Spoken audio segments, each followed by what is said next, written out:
दोस्तों बहुत बहुत स्वागत है आप सभी का हमारे इस YouTube चैनल में।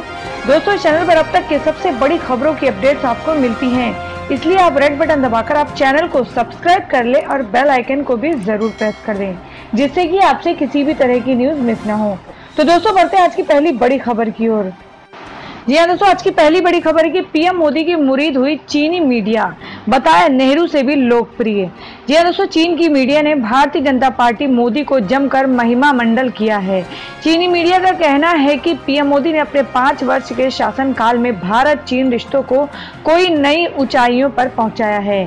चीनी मीडिया ने उम्मीद जताई है कि आगे कोई भी सरकार बने, चीन के साथ भारत के ऐसे ही मजबूत संबंध बने रहेंगे। चीनी मीडिया ने चीन में लोकप्रियता के मामले में पीएम मोदी को पूर्व पीएम जवाहरलाल नेहरू से भी आगे बताया है। चीन के सरकारी अखबार ग्लोबल टाइम्स में छपी एक रिपोर्ट के अनुसार भारतीय जनता पार्टी भाजपा को इन चुनावों में कांग्रेस से कड़ी चुनौती का सामना करना पड़ रहा है। ये कहना कठिन है कि इस बार भाजपा को 2014 जैसा बहुमत मिलेगा या नहीं, किंतु डिप्लोमेसी के मामले में तो देखें तो पीएम मोदी ने गत वर्षों में दुनिया का ध्यान भारत की ओर आकर्षित कराया है। अखबार में बताया गया है कि चीनी समाज को एक समय भारत के प्रति कम रुचि रखता था। वहां मोदी के लोकप्रियता और असर भारत के पहले पीएम जवाहरलाल नेहरू समेत किसी भी भारतीय नेता के मुकाबले अधिक है। तमाम उतार चढ़ावों के बाद भी बीजिंग और नई दिल्ली के संबंधों में गए 5 वर्षों में जोरदार प्रगति हुई है। रिपोर्ट में बताया गया है कि 2014 के चुनाव में पीएम मोदी को चीनी मीडिया में व्यापक कवरेज हासिल हुई थी। पीएम बनने के बाद मोदी ने चीनी सोशल मीडिया में अकाउंट भी खोला और चीन के नेटिजन से सीधे तौर पर जुड़ गए थे। इसके कारण चीन में उनकी लोकप्रियता और बढ़ गई।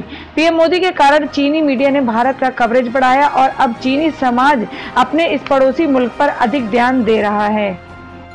जी हाँ दोस्तों, अगली बड़ी खबर है कि हमने स्वच्छ किया तब प्रियंका गंगा का पानी पी सकी। जी हाँ दोस्तों, केंद्रीय जल संसाधन मंत्री नितिन गडकरी ने बुधवार को कहा है कि राष्ट्रीय जनतांत्रिक गठबंधन सरकार ने गंगा के पानी को स्वच्छ किया है, इसलिए कांग्रेस नेता प्रियंका गांधी नदी का पानी पी सकी और अपनी गंगा यात्रा के दौरान नौका में सवार हो सकी। गडकरी ने उत्तर गोवा के मंड्रेस गांव में एक चुनावी रैली को संबोधित करते हुए कहा कि गंगा का पानी अगले वर्ष मार्च अंत तक 100% स्वच्छ हो जाएगा। गडकरी ने कहा, चूंकि हमने गंगा को साफ कर दिया था इसलिए प्रियंका उसका पानी पी सकी। हमने इलाहाबाद से वाराणसी तक वाटरवेज निर्मित किया, इसलिए वह नौका यात्रा कर सकी। यदि वे सत्ता में होती तो ऐसा कभी नहीं हो पाता। उन्होंने कहा, हमने मात्र 30% काम पूरा किया है। गंगा आज स्वच्छ और शुद्ध है, जिसकी कल्पना किसी ने नहीं की थी। मैं देश से वादा करता हूं कि अगले साल मार्च तक गंगा पूरी तरह स्वच्छ और शुद्ध हो जाएगी। जी हाँ दोस्तों, अगली बड़ी खबर है कि विश्व कप के लिए भारतीय टीम की घोषणा के बाद सामने आई रवि शास्त्री की ये बड़ी बात, रह जाएंगे दंग। जी हाँ दोस्तों, भारतीय क्रिकेट टीम के मुख्य कोच रवि शास्त्री ने कहा है कि विश्व कप के लिए 15 सदस्यीय टीम ही चुनने की अनुमति थी, अन्यथा वह 16 सदस्यीय टीम को चुनना पसंद करते। क्रिकइन्फो के रिपोर्ट के अनुसार शास्त्री ने साथ कहा है कि जो खिलाड़ी विश्व कप की टीम में शामिल नहीं हो सके हैं, उन्हें निराश होने की जरूरत नहीं है। एमएसके प्रसाद की अध्यक्षता वाली सीनियर चयन समिति ने 30 मई से इंग्लैंड एंड वेल्स में शुरू होने वाले आईसीसी क्रिकेट विश्व कप के लिए सोमवार को 15 सदस्यीय भारतीय टीम की घोषणा की थी। जी हाँ दोस्तों, अगली बड़ी खबर की आज रात से नहीं उड़ेगी जेट की फ्लाइट, बैंकों ने रुपए देने से किया इनकार। जी हाँ दोस्तों, बैंकों ने जेट एयरवेज को 400 करोड़ रुपए की आपातकाल ऋण सहायता देने से इनकार कर दिया है। न्यूज एजेंसी IAS ने सूत्रों के हवाले से बताया कि जेट एयरवेज बुधवार रात से अस्थायी रूप से अपनी सभी उड़ानें स्थगित कर देगी।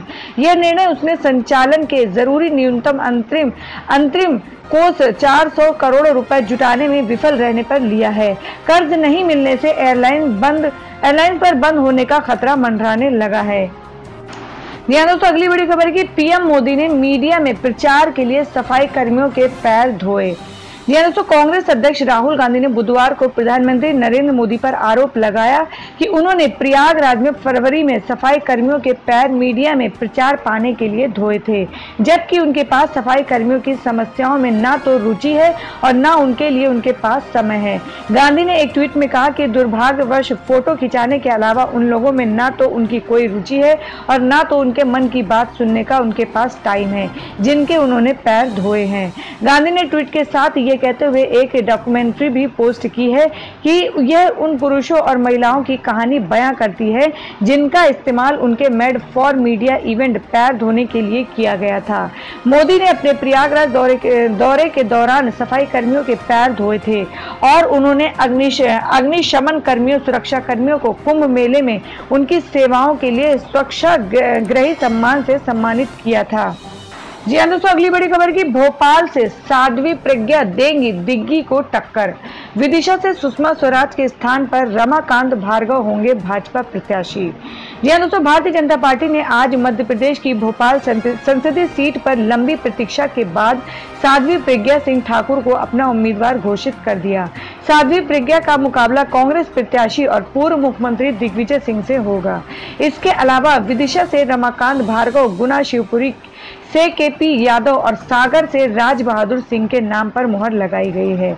विदिशा से श्री भार्गव का मुकाबला कांग्रेस प्रत्याशी शैलेंद्र पटेल से होगा।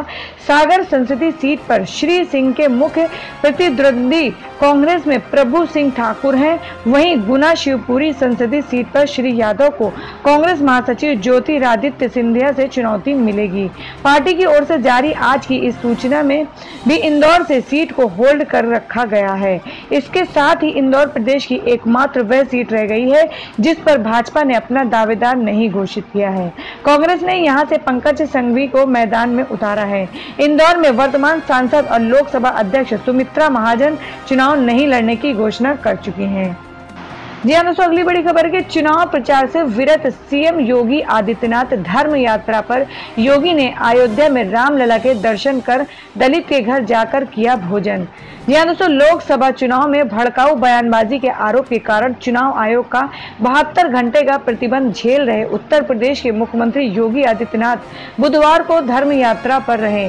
भारतीय जनता पार्टी के स्टार प्रचारक श्री योगी ने सुबह उन्होंने अयोध्या में रामलला और हनुमानगढ़ी के दर्शन किए, हनुमान चालीसा का पाठ किया, साधु संतों से मुलाकात की, दलित बस्ती का भ्रमण कर उनकी दिक्कतों को जाना, उनके संग भोजन किया। जबकि शाम को उन्होंने बलरामपुर में शक्तिपीठ मां पाटेश्वरी देवी के दर्शन कर पूजा अर्चना की।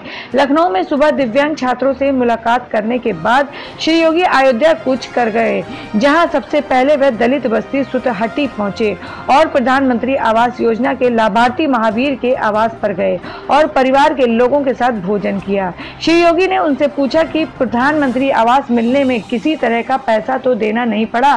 तब महावीर के परिवार ने बताया कि बहुत आसानी से उन्हें आवास मिल गया जिसमें हम रह रहे हैं। उन्होंने महावीर से पूछा कि क्या और अन्य सरकारी योजनाओं का भी लाभ आपको मिल रहा है, तो उन्होंने कहा मिल रहा है। श्री योगी ने श्री राम जन्मभूमि के अध्यक्ष एवं मणिराम दास छावनी के महंत नृत्य गोपाल दास से भी मुलाकात की। जी हाँ दोस्तों, अगली बड़ी खबर है कि कांग्रेस मोदी को रोकने के मूड में नहीं है। जी हाँ दोस्तों, दिल्ली और हरियाणा में कांग्रेस के साथ गठबंधन में हो रही देरी पर नाराजगी जताते हुए कहा है, लगता है कांग्रेस मोदी को रोकने के मूड में नहीं है, बातचीत पूर्ण विराम की ओर अग्रसर है। आपके राज्यसभा सदस्य संजय सिंह ने बुधवार को कांग्रेस नेता गुलाम नबी आजाद और भूपेंद्र सिंह हुड्डा के बयानों का हवाला देते हुए कहा कि कांग्रेस का रवैया बताता है कि वह मोदी को रोकने के मूड में नहीं है। गठबंधन के प्रयासों में हो रही देरी के लिए कांग्रेस जिम्मेदार है। आपके सूत्रों के अनुसार कांग्रेस नेतृत्व के साथ बातचीत जारी है। पार्टी ने कांग्रेस के समक्ष दिल्ली, हरियाणा और चंडीगढ़ की 18 सीटों में से कांग्रेस को 10, आप को 5 और जननायक जनता पार्टी जजपा को 3 सीट पर चुनाव लड़ने की पेशकश की है। सिंह को आप नेतृत्व ने कांग्रेस के साथ गठबंधन की बातचीत के लिए अधिकृत किया है। उन्होंने कहा है कि गठबंधन के प्रयास अब पूर्ण विराम की ओर हैं। हमारी पार्टी अपने प्रचार अभियान में बहुत आगे बढ़ चुकी है। सिंह ने संवाददाताओं से कहा कि गुलाम नबी आजाद के साथ मेरी मुलाकात हुई तो मैंने यही कहा कि इस वक्त मोदी को रोकना जरूरी है। इसलिए हरियाणा में कांग्रेस 6, जजपा 3 और आप 1 सीट पर चुनाव लड़े। हम दिल्ली में 4.3 के फॉर्मूले के लिए तैयार हैं। सिंह ने कांग्रेस के रुख पर निशाना जताते हुए कहा कि हमने बहुत प्रयास कर लिया, कांग्रेस के सारे नेतृत्व से बात कर ली, लेकिन मुझे नहीं लगता कि कांग्रेस भाजपा और मोदी को रोकने के मूड में है।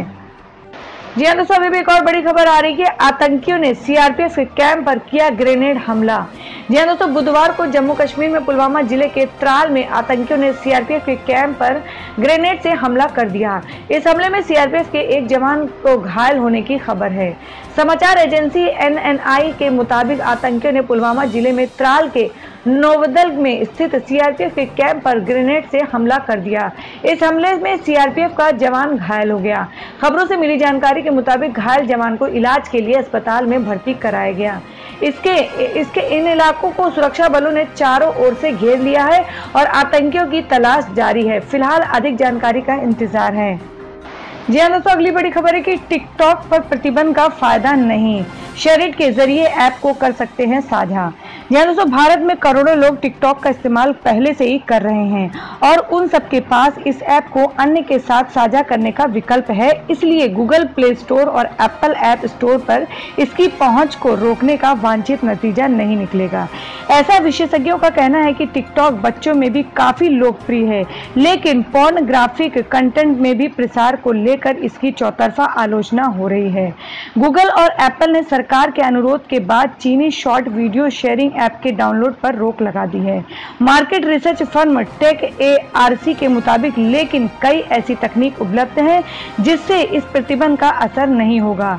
टेक-एआरसी के संस्थापक और मुख्य विश्लेषक फैसल काबूसा ने बताया कि टिकटॉक का कोई भी वर्तमान यूजर से जिसने अपने स्मार्टफोन में इस ऐप को इंस्टॉल कर रखा है, शेयरिट के जरिए इस ऐप को किसी के भी साथ साझा कर सकता है। एक बार ऐप साझा करने के बाद बड़े आराम से इसे इंस्टॉल किया जा सकता है। जी हाँ दोस्तों, अगली बड़ी खबर है कि मोदी के बाद ममता की फिल्म को लेकर विवाद शुरू। बंगाल बीजेपी उपाध्यक्ष ने चुनाव आयोग को लिखा पत्र। जी हाँ दोस्तों, एक तरफ जहां देश में लोकसभा चुनाव को लेकर सियासी घमासान मचा हुआ है, वहीं चुनावी माहौल के बीच कई ऐसी फिल्में रिलीज हो रही हैं जिसको लेकर सियासी घमासान काफी तेज है। पीएम मोदी की बायोपिक के बाद अब ममता बनर्जी पर आधारित फिल्म बाघिनी को लेकर विवाद शुरू हो गया है। दरअसल बंगाल के बीजेपी उपाध्यक्ष ने चुनाव आयोग को पत्र लिखकर फिल्म की रिलीज से पहले देखने की बात कही है। जाहिर है, हाल ही में बाघिनी फिल्म का एक पोस्टर रिलीज किया गया था जिसके बाद ऐसा कहा गया है कि फिल्म सीएम ममता बनर्जी पर आधारित है। हालांकि फिल्म के मेकर्स ने इस बात से इनकार किया है। देश में चुनाव के बीच कई ऐसी फिल्में रिलीज होनी है जिसको लेकर अब विवाद जोरों पर है। साथ ही इसको लेकर सियासी घमासान भी अपने चरम पर है। वहीं जहां मोदी की बायोपिक पर रोक लगाई गई तो अब सीएम ममता बनर्जी पर बनी फिल्म को लेकर विवाद खड़ा हो गया है।